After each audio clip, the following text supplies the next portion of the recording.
అందరికీ నమస్కారం. మనందరికీ శ్రీరాముడు, లక్ష్మణుడు, భరతుడు, శత్రుఘ్నుడు వీళ్ళందరి గురించి రామాయణ మహాకావ్యం చదవడం ద్వారా తెలుసుకోవచ్చు.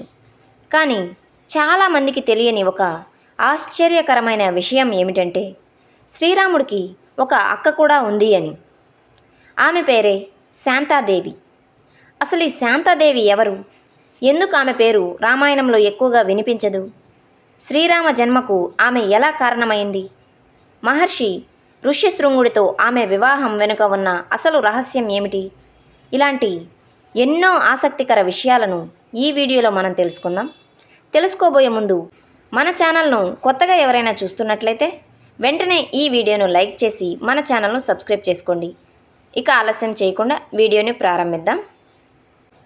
అయోధ్య నగరాన్ని పరిపాలిస్తున్నటువంటి దశరథ మహారాజుకు చాలా కాలం పాటు కుమారులు కలగలేదు. కానీ కౌసల్యాదేవితో ఒక అందమైన కుమార్తె మాత్రం జన్మించింది. ఆమె జన్మించినప్పుడు రాజభవనం ఆనందంతో నిండిపోయింది. ఆ చిన్నారి ముఖంలో ఎల్లప్పుడూ ప్రశాంతత మాత్రమే కనిపించేది. అందుకే ఆమెకు శాంత అనే పేరు పెట్టారు. శాంత అంటే ప్రశాంత స్వభావం కలిగినది, కోపం లేనిది, ధర్మపరాయణురాలు అని అర్థం. బాల్యం నుంచే ఆమె అసాధారణమైన తెలివితేటలను ప్రదర్శించేది. వేదాలు, శాస్త్రాలు, సంగీతం, సాహిత్యం, ధర్మశాస్త్రాలు అన్నింటినీ నేర్చుకుంది. రాజకుమార్తె అయినప్పటికీ ఎంతో వినయంతో ఉండేది. ఈ దశరథ మహారాజుకు అంగదేశాన్ని పరిపాలిస్తున్న రామపాదుడు అనే రాజు అత్యంత సన్నిహిత మిత్రుడు. ఇద్దరూ చిన్ననాటి నుంచే మంచి స్నేహితులు. రోమపాదుడు తనకు సంతానం లేదు అనే బాధను ఎప్పుడూ దశరథ మహారాజుకు చెప్పి బాధపడుతూ ఉండేవాడు. రాజ్యం ఉంది, సంపద ఉంది, ప్రజల ప్రేమ కూడా ఉంది. కానీ తన తర్వాత రాజ్యాన్ని చూసుకునే వారసుడు మాత్రం లేడు అనే విషయం రోమపాదుడిని రోజురోజుకి అనారోగ్యానికి గురిచేస్తుంది. అలా కొద్ది రోజులు గడిచాక రోమపాదుడి బాధను చూసిన దశరథ మహారాజు ఒక గొప్ప నిర్ణయం తీసుకున్నాడు. ఆ నిర్ణయం ఏమిటంటే తన కుమార్తె అయిన శాంతాదేవిని రోమపాదుడికి దత్తత ఇవ్వడం. ఈ దత్తత వెనుక 2 కారణాలున్నాయి. స్నేహితుడికి బాధను తొలగించడం, అనారోగ్యం నుంచి కాపాడటం. 2వ కారణం అంగదేశానికి సరైన వారసురాలిని ఇవ్వడం. రోమపాదుడు దశరథుని కుమార్తె అయిన శాంతాదేవిని దత్తత తీసుకున్న తర్వాత శాంతాదేవి అంగదేశ యువరాణిగా మారింది. రోమపాదుడు ఆమెను సొంత కుమార్తె కంటే ఎక్కువగా ఇష్టంగా చూసుకునేవాడు. కొన్ని సంవత్సరాల తరువాత అంగదేశంలో భయంకరమైన కరువు ఏర్పడింది. వర్షాలు పూర్తిగా ఆగిపోయాయి. నదులు ఎండిపోయాయి. పంటలు నాశనమైపోయాయి. ప్రజలందరూ ఆకలితో అలమటిస్తున్నారు. ఇలా కరువు సంభవించడానికి ముఖ్య కారణం రోమపాదుడే. ఎందుకంటే ఒకరోజు రాజసభకు వచ్చిన ఒక బ్రాహ్మణుణ్ణి సరిగా గౌరవించలేదనే తీవ్ర కోపంతో ఆ బ్రాహ్మణుడు ఈ రాజ్యం మొత్తం కరువు కాటకాలతో అలమటిస్తుంది అని శపించాడు. ఆ బ్రాహ్మణుడి శాపం ఫలితంగానే ఈ కరువు సంభవించింది. దానికి పూర్తి కారణం ఈ రోమపాద మహారాజే.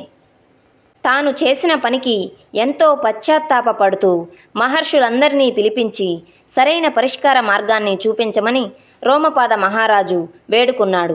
దాంతో మహర్షులందరూ తీవ్రంగా ఆలోచించి ఋష్యశృంగ మహర్షి అంగదేశంలో అడుగు పెడితే వర్షాలు కురుస్తాయి అని వివరించారు. అయితే ఇందులో ఒక సమస్య కూడా ఉంది. ఆ మహర్షి ప్రపంచానికి పూర్తిగా దూరంగా అడవిలో జీవిస్తున్నాడు. అతనిని రాజ్యంలోకి తీసుకురావడం అనేది చాలా కష్టతరమైన పని. ఋష్యశృంగ మహర్షి తండ్రి విభండక. ఇతను తన కుమారుడైన ఋష్యశృంగుణ్ణి చిన్నప్పటి నుంచే అడవిలో పెంచాడు. తండ్రి అతన్ని పూర్తిగా ప్రపంచానికి దూరంగా ఉంచాలనుకున్నాడు.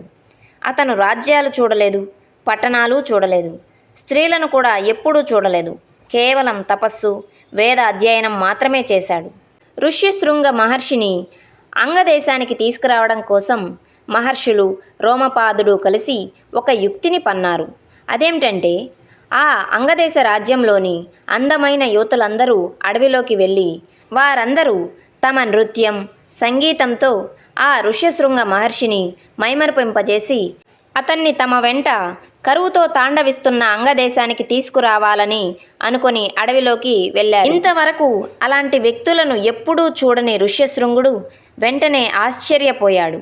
వారి ఆహ్వానం మేరకు అంగదేశానికి వచ్చాడు. ఋష్యశృంగుడు అంగదేశ సరిహద్దుల్లో అడుగుపెట్టిన వెంటనే ఆకాశంలో మేఘాలు కమ్ముకున్నాయి. మెరుపులు మెరిశాయి. గర్జనలు వినిపించాయి. కొన్ని క్షణాల్లోనే భారీ వర్షం ప్రారంభమైంది. ఎన్నో సంవత్సరాల కరువు ఒక్కసారిగా తొలగిపోయింది. ప్రజలందరూ ఆనందంతో నిండిపోయారు. రోమపాదుడు ఎంతో సంతోషించి అంగదేశాన్ని రక్షించిన మహర్షికి కృతజ్ఞతగా తన కుమార్తె అయిన శాంతాదేవిని ఇచ్చి వివాహం జరిపించాడు. ఈ వివాహం అత్యంత వైభవంగా జరిగింది. రాజులు, మహర్షులు, పండితులు మొదలైన వారందరూ హాజరయ్యారు. వివాహం అనంతరం శాంతాదేవి రాజభోగాలన్నింటినీ విడిచిపెట్టి ఆశ్రమ జీవితాన్ని స్వీకరించింది. భర్తతో కలిసి యజ్ఞాలు, హోమాలు, ధర్మ కార్యాలలో పాల్గొంది. ఆమె భర్తకు సహధర్మచారిణిగా నిలిచింది. ఆమె పతివ్రత్యం, వినయం, సేవాభావం కారణంగా మహర్షులందరి ప్రశంసలు పొందింది. అంతేకాదు, శ్రీరామ జన్మలో కూడా శాంతాదేవి ముఖ్య పాత్ర వహించింది. కొన్ని సంవత్సరాల తరువాత దశరథ మహారాజు సంతానలేమితో బాధపడుతున్నప్పుడు ఋష్యశృంగ మహర్షిని అయోధ్యకు ఆహ్వానించారు. శాంతాదేవి కూడా ఆయనతో పాటు వచ్చింది. ఋష్యశృంగ మహర్షి నిర్వహించిన పుత్రకామేష్టి యాగం ఫలితంగానే శ్రీరాముడు, భరతుడు, శత్రుఘ్నుడు, లక్ష్మణుడు జన్మించారని రామాయణంలో మనకు స్పష్టంగా తెలుస్తుంది. అందువల్లే శాంతాదేవిని చాలామంది భక్తులు శ్రీరామ జన్మకు పరోక్ష కారణమైన అక్క అని గౌరవిస్తూ ఉంటారు. ఇలా అయోధ్యలో జన్మించి అంగదేశాన్ని కాపాడి ఋష్యశృంగ మహర్షికి సహధర్మచారిణిగా నిలిచి చివరికి శ్రీరామ జన్మకు కారణమైన పుత్రకామేష్టి యాగానికి మార్గం సుగమం చేసిన మహనీయురాలే ఈ శాంతాదేవి. వాల్మీకి రామాయణం ప్రధానంగా శ్రీరాముని జీవిత గాథపై కేంద్రీకృతమై ఉండటం వల్ల శాంతాదేవి పాత్రకు ఎక్కువ ప్రాధాన్యం ఇవ్వలేదు. అయితే తర్వాతి కాలంలో వచ్చిన పురాణాలు, ప్రాంతీయ రామాయణాలు, జానపద కథల్లో ఈ శాంతాదేవి గురించి మరిన్ని వివరాలు కనిపిస్తూ ఉంటాయి. అంతేకాకుండా శాంతాదేవి ఆలయాలు కూడా ఉన్నాయి. భారతదేశంలో శృంగేరి ప్రాంతంలో శాంతాదేవి మరియు ఋష్యశృంగ మహర్షికి సంబంధించిన ఆరాధనా మందిరాలు ఎక్కువగా కనిపిస్తూ ఉంటాయి. ఇక్కడ భక్తులు వీరిని కుటుంబ శాంతి, సుఖ సంతోషాల కోసం ప్రార్థిస్తూ ఉంటారు. శాంతాదేవి జీవితంలో మనకు కనిపించే ప్రధానమైనటువంటి గుణాలు: తల్లిదండ్రుల పట్ల ఆమె గౌరవం, దత్తత తల్లిదండ్రుల పట్ల కృతజ్ఞత, భర్త పట్ల అచంచలమైన భక్తి, ధర్మనిష్ట, వినయం, త్యాగం, భగవంతునిపై ఆమెకు ఉన్న విశ్వాసం. ఆమె పేరు శాంత. శాంత అంటేనే ప్రశాంతత, సహనం, పవిత్రతకు ప్రతీక. ఆమెకు పేరుకు తగ్గట్టుగానే ఆమె తన జీవితం మొత్తం గడిపింది. శ్రీరామ జన్మకు ముఖ్య కారణమైనటువంటి పుత్రకామేష్టి యాగానికి పరోక్షంగా కారణమైన ఈ శాంతాదేవి యొక్క జీవితం గురించి ప్రతి ఒక్క హిందువు ఖచ్చితంగా తెలుసుకోవాలి. జై శ్రీరామ్, జై శాంతాదేవి మాతాకి జై. ఈ వీడియో గనుక మీకు నచ్చినట్లయితే ఈ వీడియోను లైక్ చేసి మన ఛానల్ను సబ్స్క్రైబ్ చేసుకోండి. అలాగే పక్కనున్న బెల్ ఐకాన్ను ఆల్లో ట్యాప్ చేసి ఉంచుకోండి. అప్పుడే నేను పోస్ట్ చేసిన వీడియోలు మీకు నోటిఫికేషన్ రూపంలో వస్తాయి. ఇలాంటి మరెన్నో ఆధ్యాత్మిక విషయాలను తెలుసుకోవడం కోసం మన ఛానల్ను ఫాలో అవుతూ ఉండండి. మరొకసారి అందరికీ ధన్యవాదాలు తెలుపుకుంటూ మరో మంచి వీడియోతో మళ్ళీ కలుద్దాం. అప్పటి వరకు సెలవు.